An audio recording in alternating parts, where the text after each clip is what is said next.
Hey,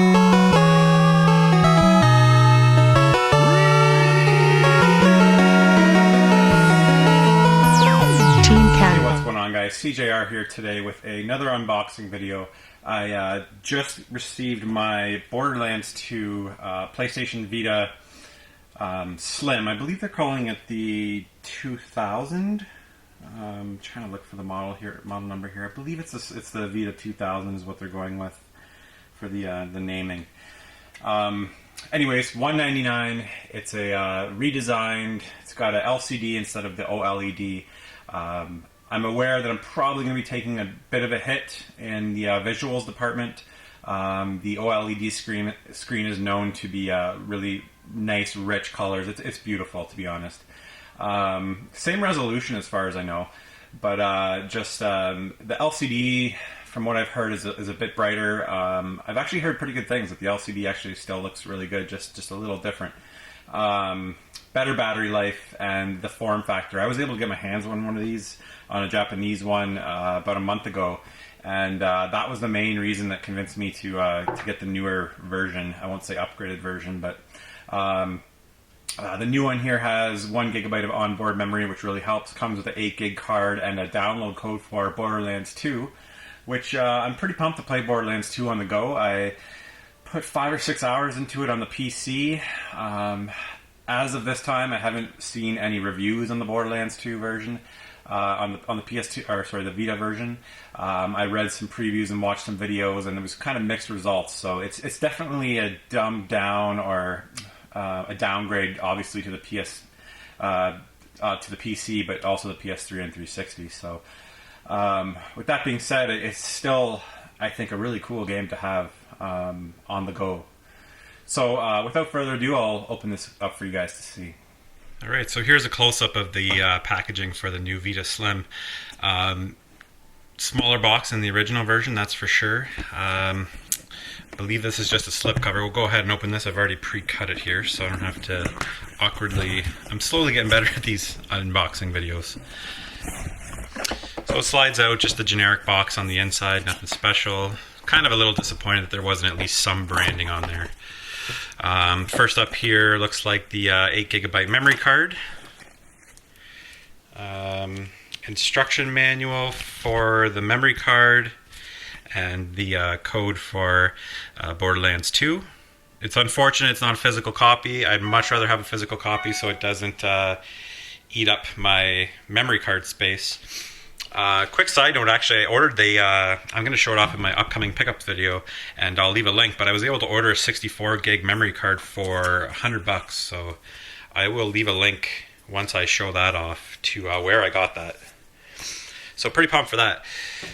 Looks like just some the user startup guide kind of thing in English and French. Are these are the new... I'm guessing these are the AR cards, which is pretty disappointing. It's on a paper pamphlet, not the cards anymore. That's pretty cheap, if you ask me. Yeah, AR play cards. That's disappointing, but the cards were something that I never really got into. I tried it out. It was pretty cool, but something I just never went back to. So not a huge bummer there, but a little bit of a disappointment. The new version, I didn't mention, you can actually charge over USB. It takes a standard micro USB connection, so that's a big help. And it still does come with the charger, so that's definitely a bonus. Not a bonus, it should definitely come with it, but it's nice to see that they didn't cut that out of the package to save a bunch of money and just have you charge it through USB. So, comes in this typical styrofoamy pouch kind of thing. And yeah, there it is. So I've gone ahead here and turned the system on. And right off the bat, I can tell that the screen's gorgeous. Looks really good. I mean, I'm going to have to play some games, obviously, to get a good comparison to the OLED, but at first glance, I don't even really notice. So right off the bat, it's got a nice matte finish on the or on the back. Sorry, that really feels good and feels like it's not going to slide out of your hands. The other one was the first model was kind of a more shiny material and it was really slippery, so it didn't feel like I always had a great grip on it. And then I don't know if other people do this, but I like to lock my pinkies under there, and I can still do it on this one. It worked really good on the original version. It was really good for shooters and stuff like that you need to have this position with your index fingers on the triggers and thumbs on the sticks. So that feels really good in the hands. The top finish is still that kind of piano black. It's still going to be a fingerprint magnet. It's got a more plastic feel to it. It's lighter. It feels cheaper than the original model, but by no means does it feel like a cheap product.